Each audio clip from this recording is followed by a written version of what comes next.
Onwards, we go now to a keynote African perspective from APPO as we welcome His Excellency Dr. Omar Farouk Ibrahim, Secretary General of APPO, though Nigerian, but came all the way from Congo to be with us at this event. Let's please welcome him as he addresses us.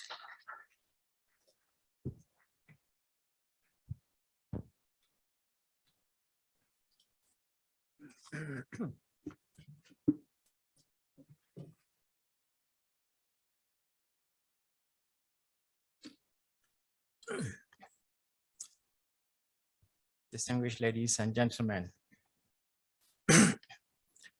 I'm not going to do any recognitions because the speaker, the program director has done all the necessary recognitions. But I hope you'll forgive me if I recognize two personalities. One, delegates from all the APPO member countries that are here. I welcome you.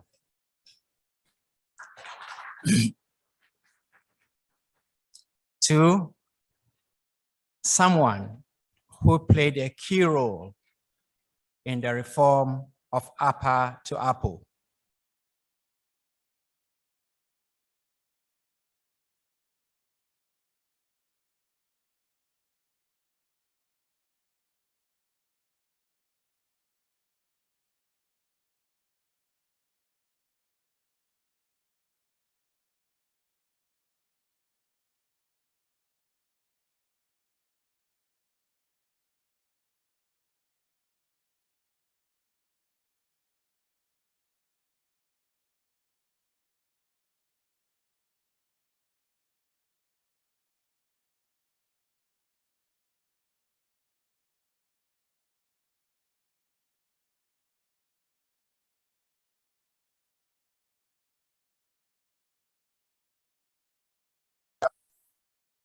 For their steadfastness and their focus by not allowing themselves to be intimidated by the noise from anti-fossil fuel lobby to abandon the use of the name petroleum. Many organizations and companies are today running away from petroleum to be called energy. We are petroleum. Ladies and gentlemen, what's the African perspective? Our position in APPO is that Africa cannot be rushed into abandoning fossil fuels and gas and oil, which it has in great abundance. We have, as the director of program mentioned, over 125 billion barrels of proven crude and over 500 trillion standard cubic feet of proven gas. We can't be intimidated into abandoning these resources. Lest we are misunderstood, we are not questioning or contesting the science of climate change, nor are we contesting the realities of climate change. These are real. But what we are saying is that we are not going to be rushed by any group and be given or be in the priorities of other groups cannot be imposed on Africa because our situations are different. Our priorities as underdeveloped continent, the majority of whose population has no access to any form of modern energy, half of whose population do not have electricity, 900 million out of the 1.3 billion people on the African continent do not have any form of energy, cannot be forced to abandon what we have for what we are not sure of.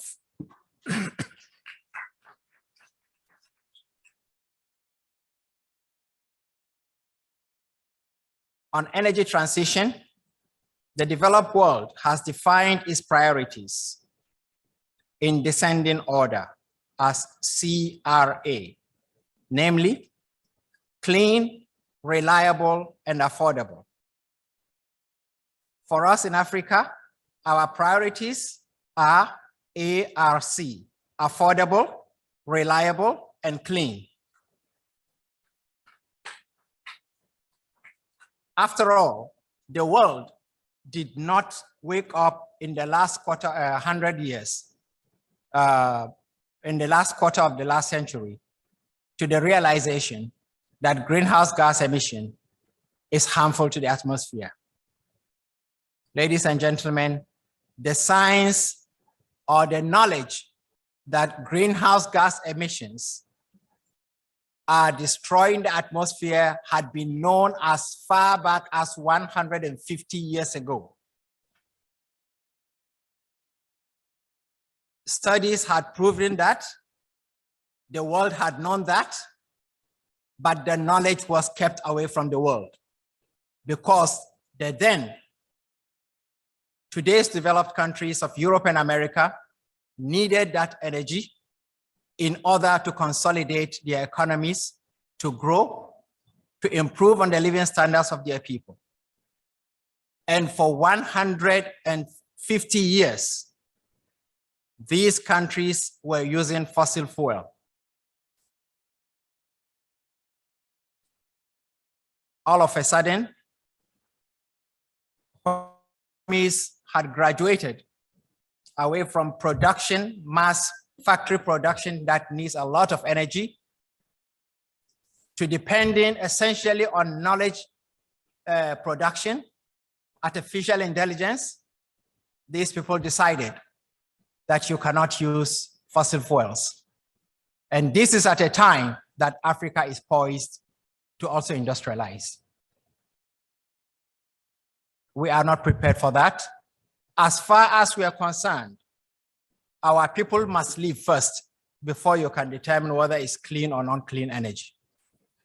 If the world has used unclean energy for 150 years and the world didn't come to an end, it is not when Africa is on the brink of getting into this that you'll tell us that we should abandon it. After all, and funny enough, if I ask everybody here, what is Africa's contribution to the greenhouse gas emissions in the world?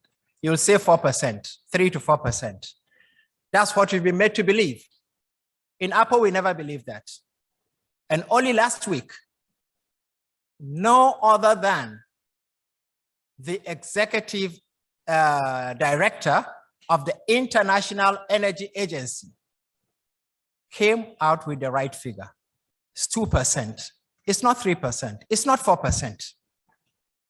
So if we have contributed only 2%, and we are the most backward when it comes to energy, and we have 125 billion barrels, 500 trillion standard cubic feet of gas, and the world knows that without energy, you can't change the life of your people. Why must we be intimidated to abandon it? Our position is that if the industrialized countries of the world today are the ones that are blessed with fossil fuels, the story would have been different. What would have happened is that they would have developed the technology that will make fossil fuels environmentally friendly.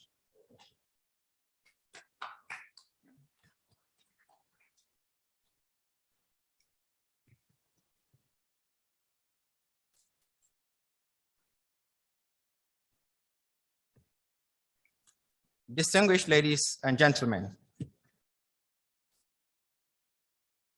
if I'm to talk about the politics or the ideology of energy transition, I think we'll be here all of today. We believe that seriously, this is an ideological issue. And I say this because if you ask yourselves, and I've already mentioned that these greenhouse gas emissions coming from fossil fuels were identified over 100 years ago, but the world continued to use it. At what point then did the West decide that they wanted to abandon it? They decided after the first Arab oil embargo, when they realized that they didn't have this, some other people that could be their enemies have it.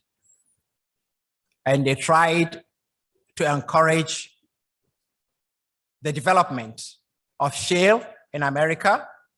And that explains why between 2003 and 2008, oil prices jumped from $20 per barrel to $150 dollars per barrel. And there isn't at that time, shale could not sell for under 70 to 80. So they did everything to manipulate the market.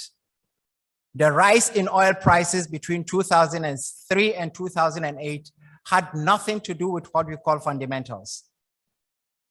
It was pure manipulation so that the West could develop its own energy and say goodbye to external foreign energy. When that failed, that was when they commissioned another study, and we are now being told that fossil fuel is harmful. It has always been harmful. Now, what are the challenges of energy transition for the oil and gas producing countries of Africa? Because unfortunately, whether we like it or not, when we found oil on the African continent, we did not develop oil and gas for Africa. We developed it for foreigners. 75% of the oil we produce in Africa today is exported. And that is the challenge. And then of course we export crude oil and we buy imported oil, products. It's funny. Now, the question is, for the last 15 years, APPO has been concerned. What happens if the world succeeds in moving away from fossil fuels to renewable energies? One, we don't have the technology. All the while, the 70 to 80 years that we've been working, we've been bringing out oil. It has been essentially international oil companies who are doing this for us. They bring out the oil, they sell it, they give us the money, and we expend that money on luxurious consumption. Today, a few countries, Nigeria is one of the leading, has been able to master that technology. But even in Nigeria, and Simbi is here, there's a limit to how far you can go. I think last year, Simbi was telling me by 2027, you aim to be 70% in local content. That's very ambitious and that's great. But few African countries can tell you that in 2027, they can be 15%. No. So we have a serious problem there. Why must we produce our oil in order to sell it outside and use the money to bring imported goods? APPO commissioned a study on the future of the oil and gas industry in Africa in the light of the energy transition. And I can share some of the findings with you.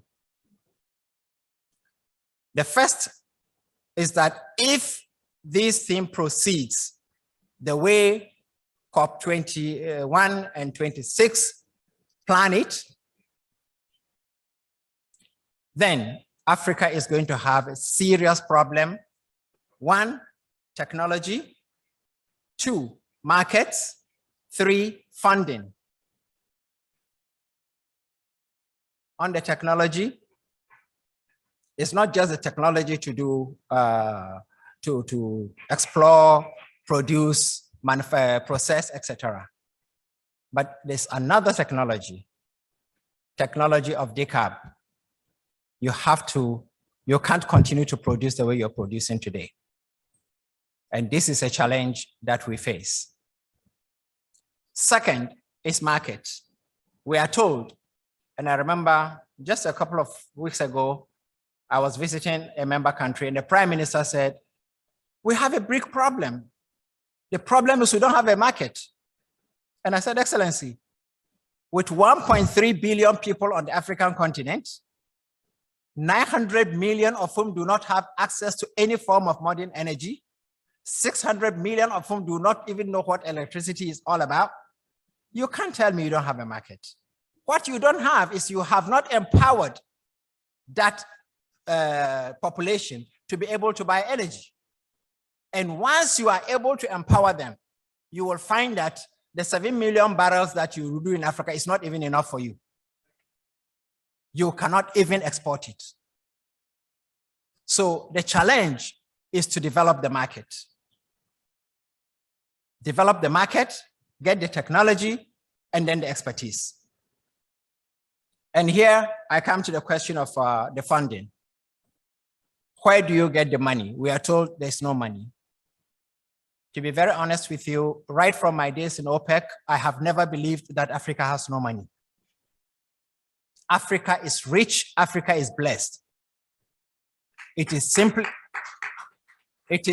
that we have misplaced our priorities. I'll give you a very good example. Between 2003 and 2008, oil prices rose from $20 to $25 per barrel to up to 150, continuous rise over a 5-year period. And most African countries were also increasing their production. I remember in 2005, Nigeria's production was 5 million barrels. Sorry, 2.5 million barrels. Now, what did we do with all that money that came over a period of 5 years? If you know that oil is the mainstay of your economy, and you know that you've been dependent on external funding, external technology, external expertise, why didn't you say that 10% or 15% of the excess revenue we get from this oil, what we benchmark, should go to the development of that industry? If you had done that, today, a number of the Middle East countries have done that. And that is why I say that even though we are not producing as Saudi Arabia or UAE or Kuwait, the effect of energy transition will be a lot worse on us than on these countries, because they have succeeded in diversifying the economy and in also being able to take control of that sector of the economy, that is the oil sector in their countries. We have failed to do that, and failed to do that woefully. 2 years ago, when pandemic COVID struck, the world was begging you to come and take a barrel of oil plus $37.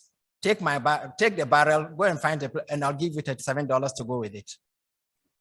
And when we were doing our 2021 budget, we were looking at the most optimistic $47 for 2021.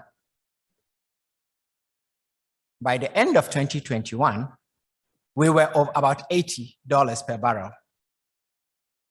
We budgeted 47, 45, 47. What did we do with the difference of $30 to $32 that we got? Seriously speaking, we have no business believing that unless we get money from the West, we cannot improve. What we need to do is to tighten our belts. And I say this not just to the governments, but to the elite. Everybody sitting here is wearing something outside his country, myself inclusive. I'm guilty. But the point is, Madam, that glasses, I'm not sure it came from here. No, seriously. I think if we are serious, we should be able to say that for the next 5 years, we are really going to have belt tightening and do what needs to be done, set our priorities. Unfortunately, we have not been able to do this. And until we are able to do this, we will only be borrowing money from the West, and then not you, not us, maybe not our children, but our grandchildren are going to pay dearly for it. And this is not just Nigeria, but it's across Africa. The world is happy to give you all the monies you need. At the end of the day, you're going to suffer for it. Now, what is APPO doing about this? Simbi mentioned that last year, they had the first Africa Local Content Roundtable, to which a number of APPO member countries were in attendance. And I was so impressed that I said, look, Simbi, this should not be a national affair. It should be a continental affair. And with your permission, I want to take this up to my executive board and my ministerial council. And last December 14, we got the approval of the ministerial council that Africa Local Content Roundtable is now an APPO program.